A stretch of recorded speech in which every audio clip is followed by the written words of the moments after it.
আজ আমি মাল ছাড়া কারণ এইটুকু খেয়ে কি নেশা হয়? আজ আমি মাল ছাড়া কারণ নয়, এইটুকু খেয়ে কি নেশা হয়?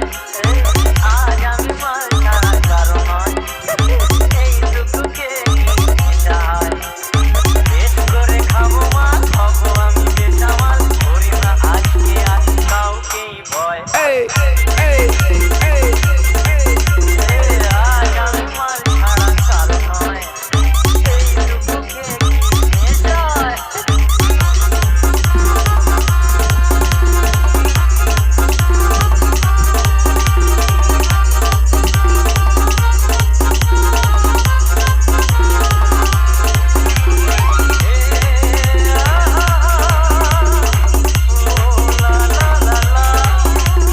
DJ SD remix Satgachhia.